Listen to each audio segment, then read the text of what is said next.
Buenas noches. Este es un año de centenarios de grueso calibre. El de Borges, el de Velázquez, el de Hemingway. De Velázquez nos ocuparemos en algún programa venidero. De Borges ya se verá. Se ha hablado tanto de él al hilo de los últimos meses y de los últimos años y de las últimas décadas que quizá no sea conveniente, para evitar el ahogo por saturación, seguir haciéndolo.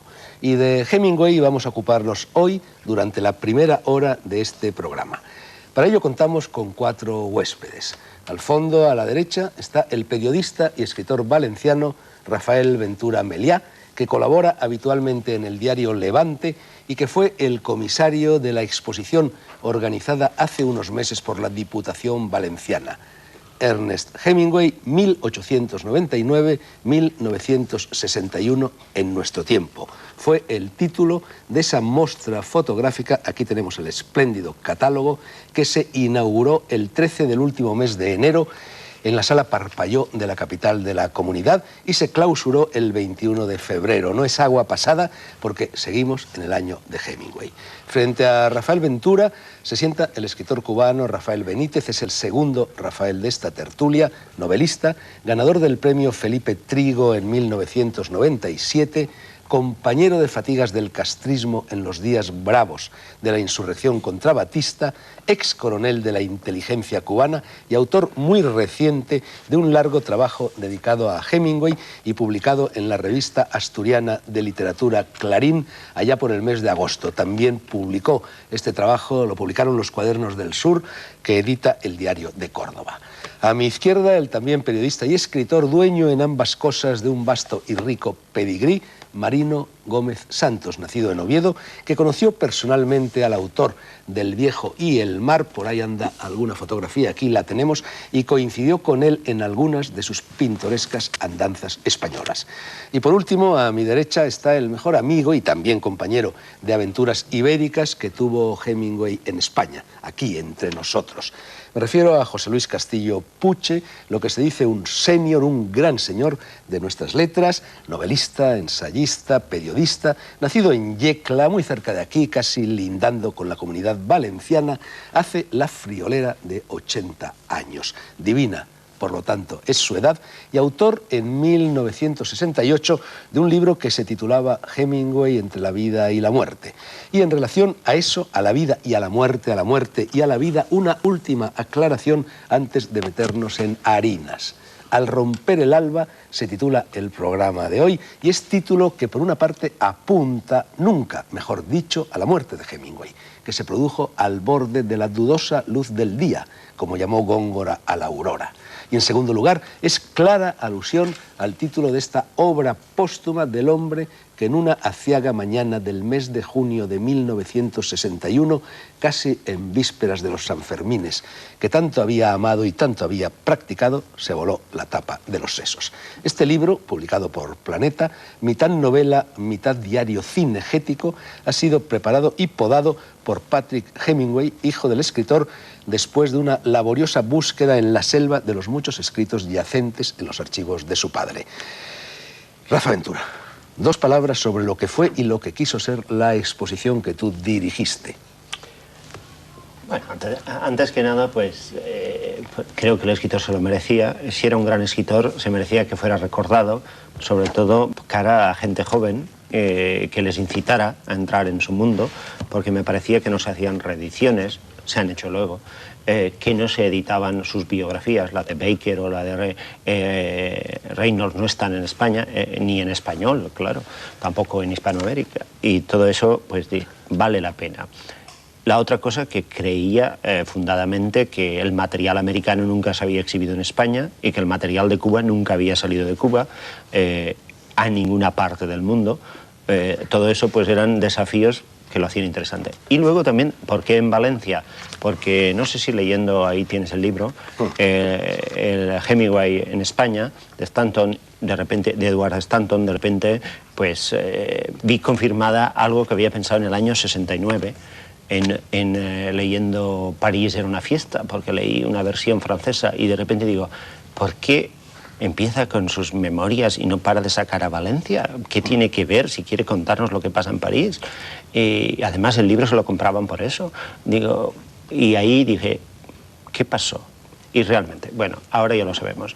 Un día determinado, que es según algunos expertos el día 23, según otros el día 21, empezó a escribir fiesta en Valencia y le escribió una carta a su padre, que es la carta más larga que le ha escrito en toda su vida, donde le cuenta: papá, por fin estoy escribiendo una novela, mi primera novela, ya he escrito tantas miles de palabras. Por eso en Valencia había que hacerlo. Y luego porque Valencia es desconocida para los hemingwayanos. Él después escribió también, creo, vamos, me parece que eres tú quien lo cuentas, parte de Muerte en la tarde, del Verano peligroso y de París en una fiesta en Valencia, sí, ¿no? Fíjate, mientras esta la escribió en un pobrecito hotel donde Hadley había pagado, claro, no podían ir entonces a dos buenos hoteles que había en Valencia, uno en la calle La Paz, el otro en otra calle, tenían que ir a un hotelucho. Borjas, ¿no?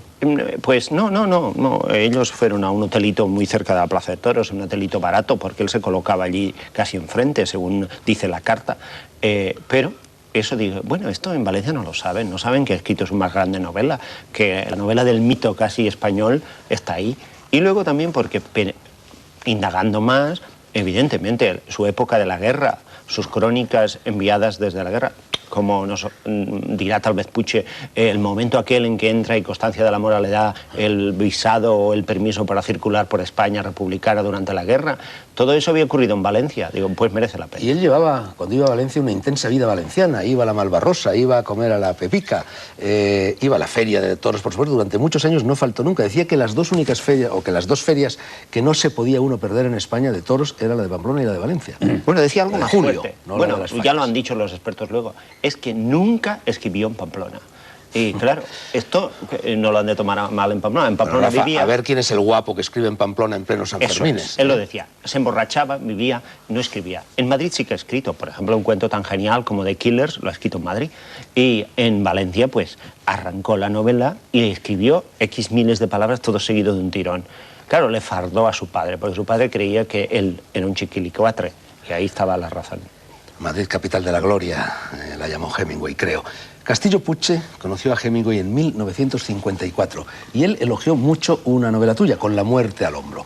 No te voy a hacer ninguna primera pregunta concreta. José Luis no sabía por dónde empezar, por dónde hincarle el diente a lo mucho que tú puedes decirnos a cuento de ese viejo amigo. Pero no nos lo digas entre la vida y la muerte, sino ahora, después de la muerte. ¿Qué sigue siendo Hemingway para ti? Es un compromiso muy grande. Acabo de venir de Chicago, donde se ha celebrado el centenario, donde estaban los hijos y todo, y realmente yo no solamente estuve en la casa donde nació Hemingway, donde me he traído unas fotos que me he hecho allí, pero Hemingway vivió, no al par, vivió 4 casas. O sea, la vida de Hemingway se puede seguir a base de los enfados y la separación de la familia con la familia. Cuando va al college, ya traigo una foto en el college donde estuvo, donde él firmaba algunos cuentos que escribía, cuentos ingenuos, muy inocentes, firmaba Ernest de la Mancha. ¿No?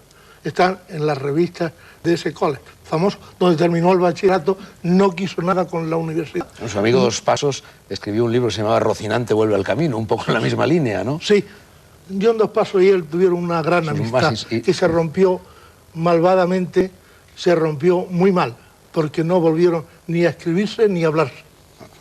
Fue aquí, en la Guerra Civil Española, y fue ahí, en Morata de Tajuña, en Fuentidueña del Tajo, donde Hemingway hizo el relato de Tierra Española, con su propia voz, relato que leyó ante el presidente de los Estados Unidos. Es la única vez que habla en público Hemingway. Otra vez no habló en Valencia, cuando la reunión antifascista... Segunda vez. Segunda vez, porque en Cuba también habla en público. Bueno, eso en Cuba sería campechanamente con la cosa, porque no era partidario de hablar en público. Ni con escritores, ni con críticos, ni profesores. José Luis, él leía en español. Sí, digo porque si elogió tu novela, y hablaba también siempre de Baroja, muy bien, muy elogiosamente, ¿leía Baroja en español? Como Baroja, yo he visto en el barco, cuando iba alguna vez, en el barco Pilar había una edición de Biblioteca Nueva de Baroja, y él tenía palabras subrayadas. Yo me emperré en que Hemingway no se iría de España sin visitar a Baroja. Y no te creas, os creáis que fue fácil. ¿Pero lo visitó in articulo mortis o también antes? No, fuimos antes. Yo fui antes con él y él hizo una epopeya personal, porque se puso zapatos, se puso corbata y se puso un traje de etiqueta casi. Y se vistió para ir a ver a detrás de mí y subimos en el ascensor. Entonces, yo llamé, salió el sobrino y dice, ¿cómo está el viejo? Pregunté yo. Y dice, ahí está. Entré y le dije, don Pío, le traigo al premio Nobel Hemingway. Y dijo, atiza. Dice, eso es lo que me han contado a mí. ¿A qué viene ese tío aquí?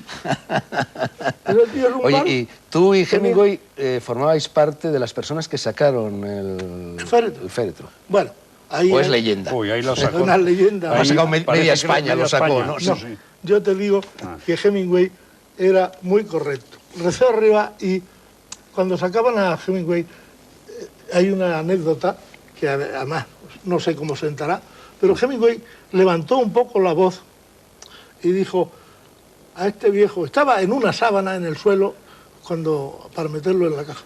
Había varios escritores ahí, no te voy a decir quiénes, había varios pintores. Y entonces Hemingway dijo, por favor, vamos a rezar un Padre Nuestro. Y Hemingway rezó un Padre Nuestro. Y como el único que probablemente le podía contestar, acaso en latín, fui yo. Y entonces dijeron, pero si ese no puede ser Hemingway. Lo repitió en el cementerio. Rezó el Padre Nuestro, él solo, conmigo. Allí estaba yo y luego contaré algo que me pasó a mí con Hemingway en el cementerio el día del entierro de Baroja. Ahí conoció a todo el mundo y dijo, nos veremos más tarde. Pero todos dijeron, hay una reunión que la quiso organizar Dionisio Ridruejo. Estaba allí. Sí, lo sé. Y estaba el hijo de Ortega, y dijo, sí, una reunión con el gran escritor. Y Julián María estaba también. Y la Ina entraron. Y una sobrina de Salvador de Madariaga, que era compañera mía en la facultad. Bueno, de esto hablaremos quizá más tarde, que se nos va a ir todo el programa. Vamos a necesitar 5 horas. Nada. Marino Gómez Santos.